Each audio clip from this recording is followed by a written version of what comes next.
అప్పుల ఊబిలో కూరుకుపోయి ఉందన్నారు సీఎం రేవంత్ రెడ్డి. ఆదాయం కూడా పడిపోయిందని చెప్పారు ఆయన.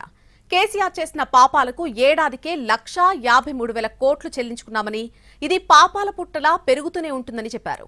ఇక అప్పులు చేసి పప్పుకోడు వండదలుచుకోలేదని స్పష్టం చేశారు. ప్రాజెక్టులపై చర్చకు రావాలంటూ కేసీఆర్ కు సవాల్ విసిరారు సీఎం రేవంత్ రెడ్డి. చంద్రశేఖరరావు గారి కుటుంబం చేతిలో పెడితే ఈరోజు అప్పుల ఊబిలో తెలంగాణ రాష్ట్రం కూరుకుపోయింది. ఆయన పెట్టిపోయిన బకాయిలను లెక్కేస్తే 8,29,000 కోట్ల రూపాయల లెక్క తేలింది. మిత్రులారా, తండ్రి కొడుకులు అంటారు అప్పులుంటే బయటికి చెప్తారా, మళ్ళీ అప్పు ఎట్లా పుడుతుందని.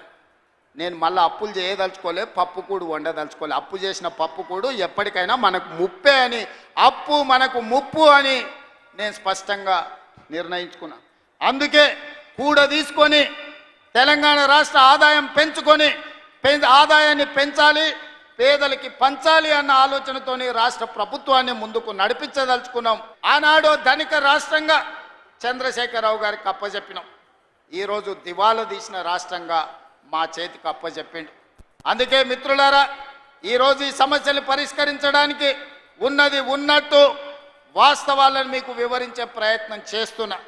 ఈరోజు రాష్ట్రానికి బడ్జెటు ఆదాయము తగ్గిపోయింది.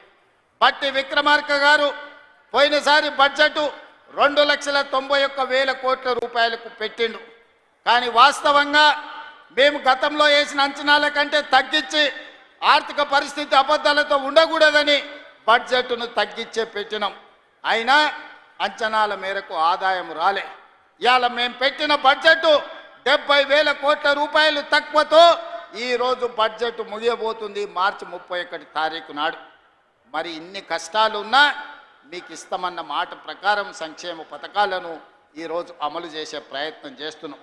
హరీష్ రావు గారు నాకు సవాల్ విసురుతున్నాడు, మీరు ప్రాజెక్టు లేడగట్టినరు, రిజర్వాయర్ లేడగట్టినరని. నేను హరీష్ రావు గారికి టీఆర్ఎస్ నాయకులకు సవాల్ విసిరదలుచుకున్నా. పిల్లకాకులతో నాకెందుకు కానీ అసలైన ఆయనని రమ్మని ఆయనతోనే మాట్లాడతా. శ్రీరామ్ సాగర్ మీద మాట్లాడదామా, నాగార్జున సాగర్ మీద మాట్లాడదామా, శ్రీశైలం ఆనకట్ట మీద మాట్లాడదామా, జూరాల మీద మాట్లాడదామా, భీమా మీద మాట్లాడదామా, నెట్టంపాడి మీద మాట్లాడదామా? వీళ్ళని కాదు, నువ్వు రా, నువ్వు వస్తే నీకు తెలుస్తుంది మేమేం చేసినాం, మీరేం చేసినాం. తెలిసి తెలవక ఉడికిందో ఉడకక ఉరుకులాడుతున్నారు నీ అల్లుడు నీ కొడుకు.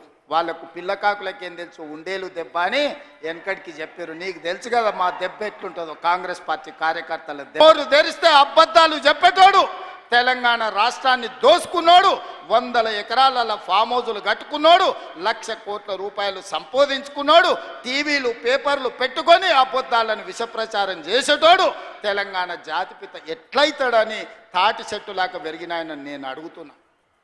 ఇవాళ నేను ఇక్కడున్న యువకుల్ని కూడా అడుగుతున్నా, ఎవడయా జాతిపిత తెలంగాణకు? తాగుబోతాడు జాతిపిత అవుతాడా అని నేను అడుగుతున్నా. త్యాగాలు చేసినోడు తెలంగాణకు జాతిపిత అవుతాడా? తాగుబోతాడు తెలంగాణకు జాతిపిత అవుతాడా అని నేను అడుగుతున్నా.